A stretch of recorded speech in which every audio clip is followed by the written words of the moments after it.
Skippyjon Jones by Judy Schachner.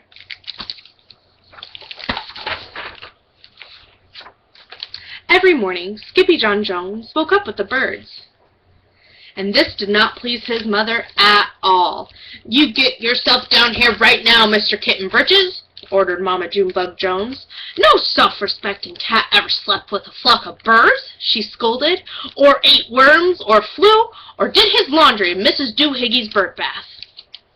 The lecture went on, as usual. "You've got to do some serious thinking before you leave this room, Mr. Fuzzy Pants," said his mother, "just about what it means to be a cat. Not a bird, not a mouse or a grouse, not a moose or a goose, not a rat or a bat. You need to think about just what it means to be a Siamese cat. And stay out of your closet," she added, closing his bedroom door. But once he was alone, Skippyjon Jones began to bounce and bounce and bounce on his big boy bed. "Oh, I'm Skippyjon Jones, and I bounce on my bed, and once or 6 times I land on my head." On his way down to earth, from a gigantic big bounce, Skippyjon Jones shot past his bedroom mirror. "Holy guacamole!" exclaimed Skippyjon Jones. "What was that?" So up he went again, and again it appeared. Then, using his very best Spanish accent, he said, "My ears are too big for my head. My head is too big for my body. I am not a Siamese cat. I am a Chihuahua." Back on land, Skippyjon Jones climbed into his toy box and rifled through some of his old junk. After he put on his mask and sword and climbed onto his mouse, Skippyjon Jones began to sing in a moi soft voice. "My name is Skippito Frisquito. I fear not a single bandito. My manners are mellow and sweet like the jello. I get the job done, yes indeedo." Back in the kitchen, Jujubee Jezebel and Jillyboo Jones were helping Mama Junebug Jones make lunch. "Can Skippyjon come out of his room now?" asked Jujubee.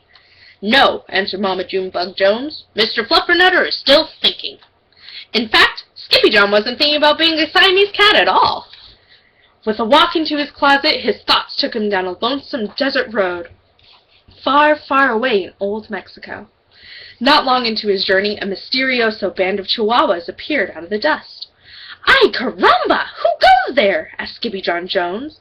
"We go by the name of Los Chimichangos," growled Don Diego, the biggest of the small ones. "Who are you?" "I am El Skippito, the great sword fighter," said Skippyjon Jones. Then the smallest of the small ones spoke up. "Why a mosquito, dude?" asked Poquito Tito. "I go incognito," said Skippito. "Do you like rice and beans?" asked Pintolito. "See, I love mice and beans," said Skippito. "He might be the dog of our dreams," whispered Rosalita. "Perhaps," said Tia Mia, "if he knows the secret password." Leaning toward Don Diego, El Skippito half sneezed, half spoke the secret password into the Chihuahua's very large ear. "Ah-choo-pee-choo!" "Bless you," said Don Diego. "Gracias," said Skippito. "Then it is true," decreed Don Diego. "Yip, yippee, yippito! It's the end of Alfredo Bezito. Skippito is here. We have nothing to fear. Adios to the bad bumblebeeto." Then all of the chimichangos went crazy loco. First, they had a fiesta. Then they took a siesta. But after waking up, the chimichangos got down to serious business. Using his paw, Don Diego drew a picture in the sand of the great bumblebeeto for Skippito to see. A hush grew over the chimichangos, so great that one could hear a whisker drop. "Alfredo Bazito," whispered the crowd. "El blimpo bumblebeeto bandito." "See," said Poquito Tito, "the bandito steals our frijoles." "Not your beans!" cried Skippito, outraged. "See," Poquito continued, "red beans, black beans, bust and baked and blue. Cocoa, coffee, kidney beans, pinto and jelly too. And now he comes for us," Poquito added. "Por qué?" asked Skippito. "Because we are full of the beans too." Then Don Diego stood tall and in his most somber voice declared, "Yo quiero frijoles." "Huh?" asked Skippito. "The dude just wants his beans back," said Poquito Tito. "And you are the dog for the job." "Me?" asked Skippito. Then all of the chimichangos turned toward Skippyjo, the great sword fighter. But poor Skippyjo had no time for a plan, because in the blink of an eye, a gigantic shadow darkened the landscape. The chimichangos scattered in all directions. "Follow, Skippyjo, or it is you the bandito will eat-o!" they cried.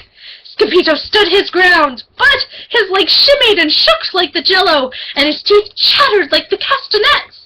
Then, in a muy, muy soft voice, he said, "My name is Skippyjo for Skeeto.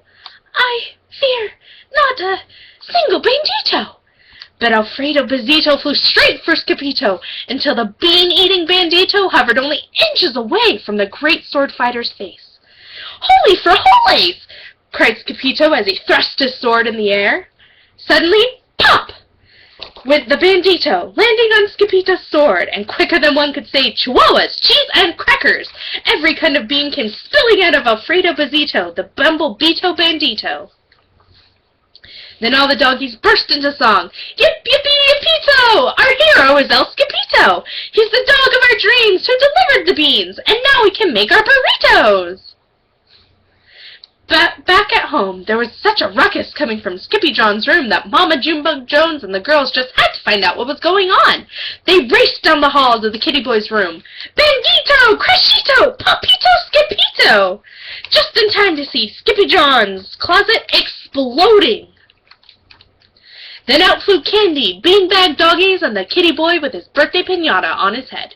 "Skippyjon Jones!" everyone cried. "Holy muchachitas!" he said in a muy, muy soft voice. Mama Junebug Jones lifted up Skippyjon and covered his head with furry, purry kisses. "What am I going to do with you, Mr. Cocoa Pugs?" she scolded. That night, when he was supposed to be going to sleep, Skippyjon began to bounce and bounce on his big boy bed. "Oh, I'm Skippyjon Jones, with a mind of my own, and I'll bounce on my bed for hours. I know I'm a cat, but forget about that." "Say goodnight, Skippyjon Jones," called his mama. "Buenos noches, mis amigos," said Skippyjon Jones. The end.